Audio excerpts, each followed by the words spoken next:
जिठानी की दुकान। कंगना और पायल गोयल परिवार की बहू थी। कंगना जिठानी थी और पायल देवरानी। कंगना स्वभाव में थोड़ी सीधी सादी और नरम दिल की थी, वहीं पायल बड़ी तेज तर्रार और चालाक किस्म की औरत थी। दिन के 24 घंटे में से 25 घंटे वो यही सोचने में बिता देती कि किस तरह चालाकी दिखाकर वो घर के काम और जिम्मेदारियों से दूर भाग सके।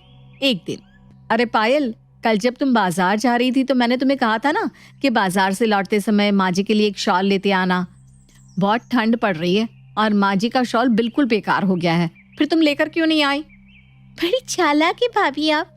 जब भी खर्च करने की बारी आती है बड़ी चालाकी से आप बाजी को मेरी तरफ घुमा देती हैं, और जब माँ जी के सामने नंबर बढ़ाने का मौका होता है तो लपक कर आप उनकी आज्ञाकारी बहू बन जाती हैं। क्यों, ठीक कहा ना? अरे बताओ तो, मैंने ऐसा कब किया पायल? और माँ जी कोई मेरे अकेले की सास नहीं है। तुम्हें माँ जी की सेवा करने से किसने रोका है? जितना मन करे उतनी सेवा करो और खूब नंबर बटोरो, लेकिन तुम्हें तो हाथ पैर हिले बिना ही 5 उंगलियां घी में और सर कढ़ाई में चाहिए। और तुम्हारे कहने का मतलब क्या है, हाँ? कि जब भी खर्च की बात आती है तो मैं खर्च को तुम्हारी ओर टाल देती हूँ। बताओ तो जरा, आखिर कब मैंने माँ जी के ऊपर खर्च करने से अपना हाथ पीछे खींचा है? अभी पिछले महीने ही मैंने उनके लिए नया चश्मा बनवाया है, और मैंने कोई एहसान नहीं किया, ना मैं कोई एहसान जता रही हूँ। मैं बस तुम्हारी बात का जवाब दे रही हूँ। इसलिए आगे से मुझसे कुछ भी कहने से पहले ना 2 बार सोच लेना, क्योंकि ना मैं किसी से गलत बात कहती हूँ और ना ही गलत बर्दाश्त करती हूँ। कंगना देवरानी पायल को बातें सुनाने के बाद अपने कमरे में चली गई थी। दरअसल पायल का स्वभाव ही ऐसा था, जहाँ सासू माँ के ऊपर पैसे खर्च करने की या उनकी सेवा करने की बात आती, वो झट से दाएं बाएं हो जाती। लगता है अब इस समस्या का कोई स्थायी समाधान ढूंढना पड़ेगा। आज तक तो कंगना भाभी गूंगी गाय बनकर सब कुछ सह रही थी, कभी कुछ नहीं बोलती थी, लेकिन आज तो उन्होंने भी अपना मुंह खोलकर ये साफ कर दिया है कि अब ये सब बर्दाश्त नहीं करेंगी। ऐसा क्या करूं कि मुझे इन सब से परमानेंट छुटकारा मिल जाए? इससे पहले कि भाभी मुझे माँ जी का खर्च बांटने या काम करने का दबाव बनाए, मैं अपना रास्ता ही अलग कर लेती हूँ। ना रहेगा बांस और ना बजेगी बांसुरी। सुनिए जी, आखिर कब तक हम एक कमरे में रहकर गुजारा करते रहेंगे? ऊपर का पूरा फ्लोर किराए पर देकर हम लोग यहाँ एक कमरे में गुजारा कर रहे हैं। अरे अब बच्चे भी बड़े हो रहे हैं, आखिर कब तक ऐसे ही चलता रहेगा? बस बहुत हो गया जी। अब मैं ना माँ जी से बात करके ऊपर का फ्लोर हमें देने के बारे में कह कर रहूंगी। भाभी को रहना है तो वो रहे एक कमरे में, लेकिन अब मेरा गुजारा एक कमरे में नहीं होता। देखो पायल, तुम्हें जो करना है वो करो।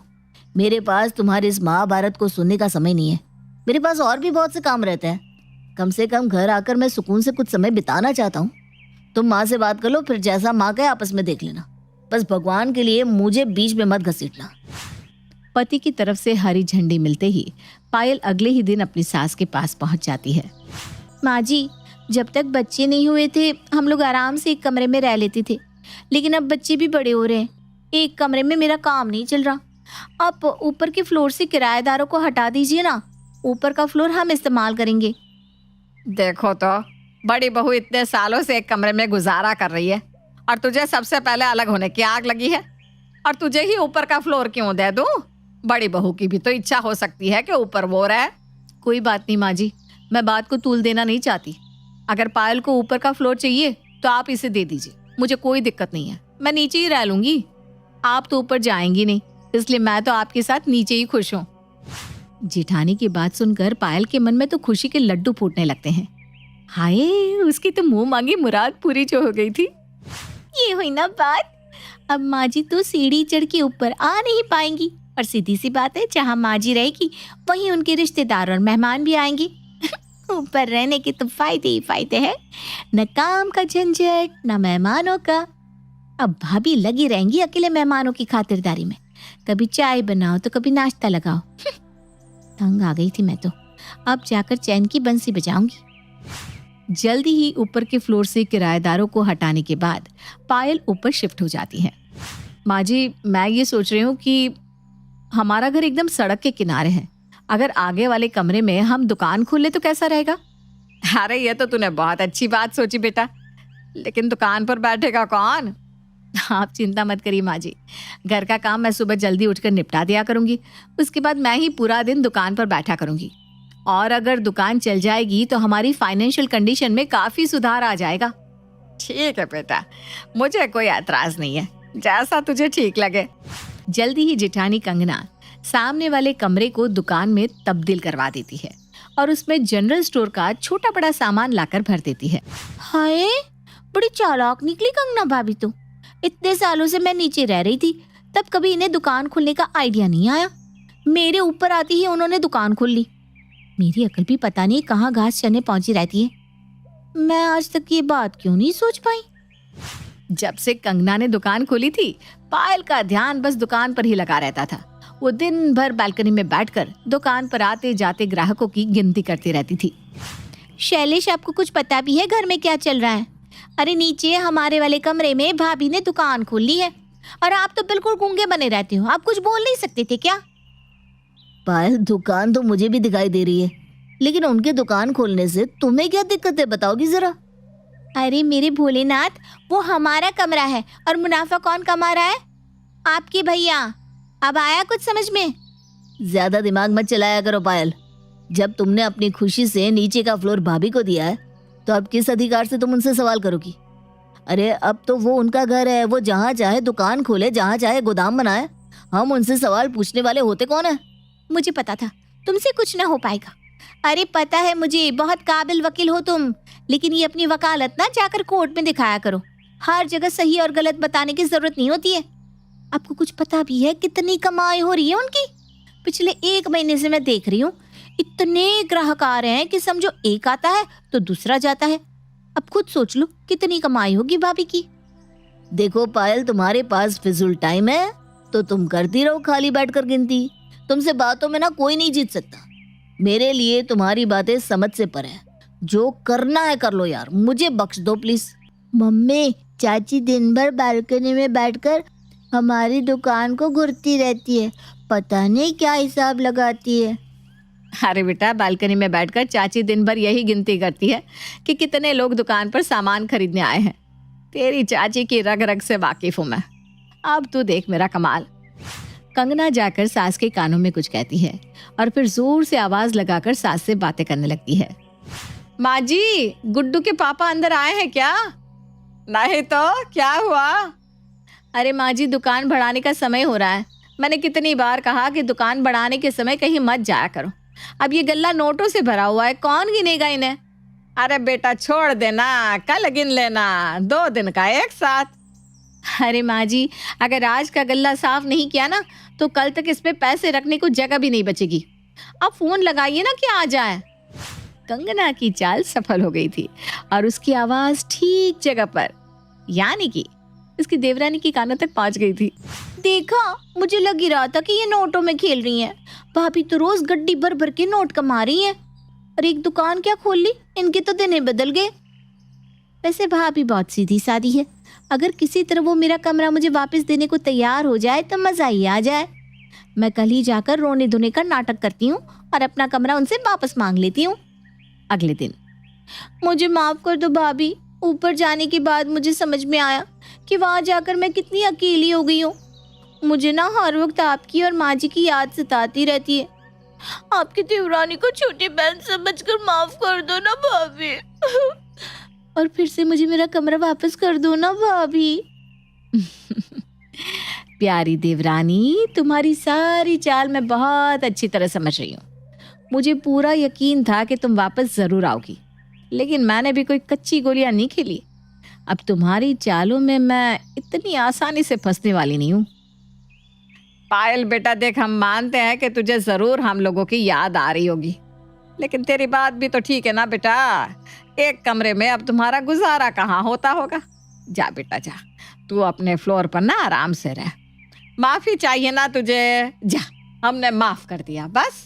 नहीं नहीं नहीं माँ जी, जब तक आप मुझे मेरा कमरा वापस नहीं देंगे मुझे यही लगेगा कि आपने मुझे माफ नहीं किया। देखो पायल, मैं अच्छी तरह जानती हूँ कि तुम अपना कमरा क्यों वापस मांग रही हो, क्योंकि तुम्हारे कमरे में मैंने दुकान जो खोल ली है, ठीक कहा ना? ये जो तुम्हारा प्यार गंगा जमुना बनकर बह रहा है ना, वो भी सिर्फ इसलिए क्योंकि मेरी दुकान अच्छी चल रही है और इसलिए तुम्हें लग रहा है कि अगर तुम्हारा कमरा तुम्हें वापस मिल जाए तो ये दुकान तुम्हारी हो जाएगी। ठीक कहा ना मैंने मेरी प्यारी प्यारी भोली भाली देवरानी? अरे ये क्या बोलेगी, इसके मगरमच्छ के आंसू देखकर ही मैं पहचान गई थी कि ये जरूर दुकान वापस मांगने के लिए ही यहाँ आई है। क्या बोल रही थी तू? तुझे हमारी बहुत याद आ रही है? अरे इतने सालों से जब हमारे साथ रह रही थी तब तो कभी एक कप चाय बनाकर नहीं पिलाई। बढ़िया ही याद करने वाली। ठीक है, मान लिया कि मैं बहुत बुरी हूँ, लेकिन माँ जी मैं जैसी भी हूँ तो आपकी बहू ना। अब अगर मैं माफी मांग रही हूँ तो आपको भी तो बड़प्पन दिखाकर मुझे माफ कर देना चाहिए ना। मुझे तुझसे कोई बात ही नहीं करनी।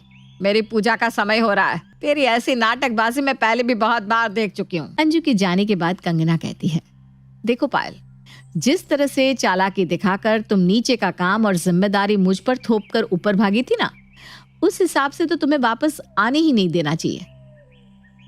लेकिन फिर भी तुम इतनी जिद कर रही हो तो ठीक है, मुझे भी तुम्हारे ऊपर तरस आ गया है। और तुम्हें तो पता ही है मैं उतनी कठोर दिल नहीं हूँ। मेरा तो दिल ही इतना नरम है कि मैं किसी की आंखों में आंसू देख नहीं सकती।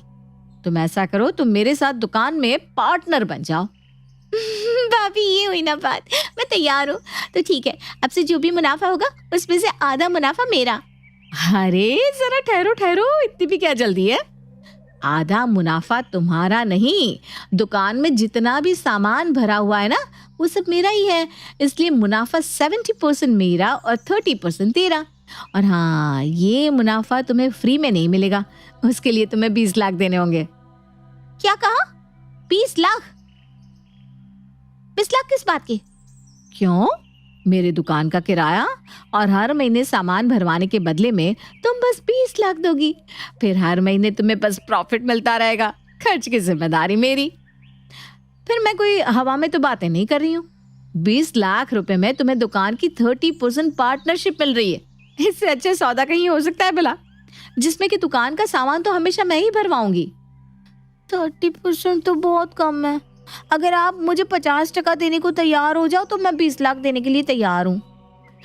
देखो पायल, नीचे बहुत काम पड़े हैं, बच्चों का, माँ जी का और आने जाने वाले मेहमानों का काम करने के बाद मेरे पास दुकान में बैठने के लिए बड़ी मुश्किल से ही समय बचता है।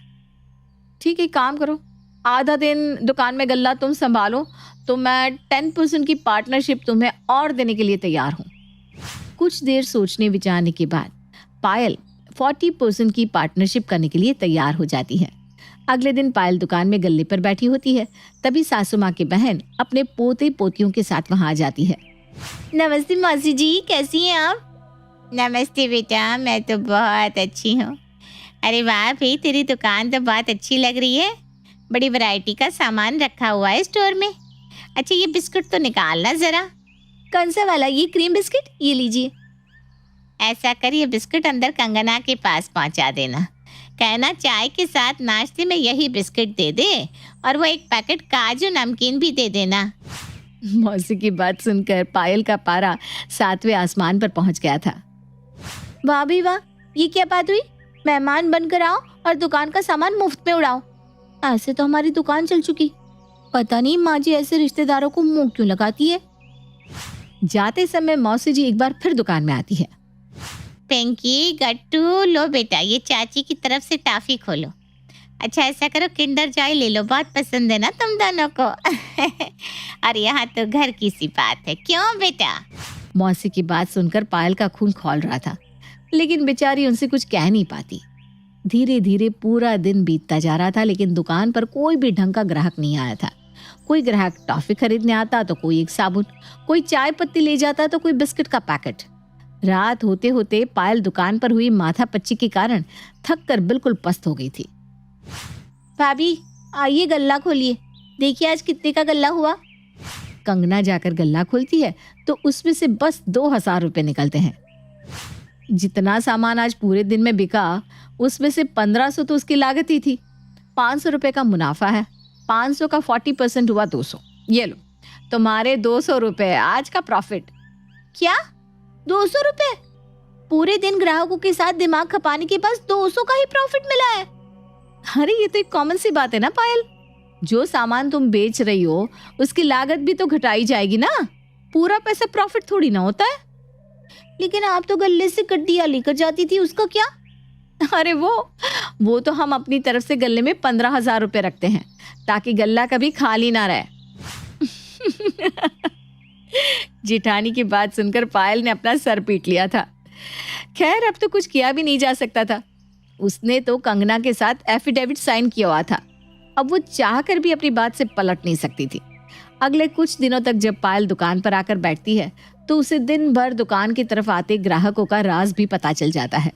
घर के सामने से गुजरते सासू माँ के परिचित लोग उन्हें वहां कुर्सी पर बैठे देखकर उनसे आकर बात करते और कोई 10-20 रुपए का सामान लेकर चलते बनते। अरे बहन जी, आपने खोली है क्या ये दुकान? हाँ बहन जी, अपनी ही समझो, बड़ी बहू ने खोली है। आपको भी किसी सामान की जरूरत हो तो जरूर आना हमारी दुकान पर, सब सामान सस्ते में मिल जाएगा। अच्छा तो ला बेटा 250 ग्राम सूजी तोल दे, आज हलवाई बना लेंगे आपकी दुकान की खुशी में। अच्छा बेटा ऐसा करना, लिख लेना। वो क्या है ना, मैं तो ऐसे ही मिलने चली आई थी, पैसे लेकर नहीं आई हूँ ना। शीला के जाने के बाद मम्मी जी वो पैसे तो दे देंगी ना? अब 250 ग्राम सूजी के पैसे मांगने कौन इनके घर जाएगा? लगता है ये भी मुफ्त में ही चला गया। तभी एक और ग्राहक दुकान पर आता है। बासमती चावल कितने रुपए के हैं? 80 रुपए की। दिखाओ जरा कैसे हैं। पायल चावल निकाल कर दिखाती है। चावल तो खास नहीं लग रहा, खुशबू भी नहीं है। अरे पीछे दुकान पर 70 में मिल रहा है, रहने दो आप। बेचारी पायल पूरा दिन दुकान पर बिताती और बदले में उसे मिल रहा था सिर्फ 200 या 250 रुपए। एक हफ्ता दुकान पर बैठने के बाद पायल की हिम्मत जवाब दी गई थी और उसने दुकान पर आने के नाम से हाथ जोड़ लिए थे। अरे भाभी मुझसे नहीं हो पाएगा, आप मुझे 30% ही दे देना, लेकिन दुकान पर तो आप ही बैठो। अगर मैंने एक हफ्ता और दुकान चलाई ना तो मैं पागल हो जाऊंगी। अरे दिन भर में कम से कम 100 लोग ऐसे आते हैं जो चीजों का सिर्फ दाम पूछकर चले जाते हैं, उन्हें 1 रुपए का सामान नहीं खरीदना होता। और आधे लोग एक माचिस या 2 रुपए वाला शैम्पू का पाउच लेकर जाते हैं। अरे क्या बिक्री होगी, क्या मुनाफा होगा इस चवन्नी छाप चीजों में। देवरानी के मैदान छोड़कर भागने के बाद जेठानी कंगना अपनी दुकान पहले की तरह ही संभालने लगती है और जितनी भी कमाई उसे होती है उसी में संतुष्टि से अपना घर चलाती रहती है। जबकि अपनी चालाकी के कारण फंसी बेचारी देवरानी 20 लाख रुपए देकर रोज खून के आंसू रोती है।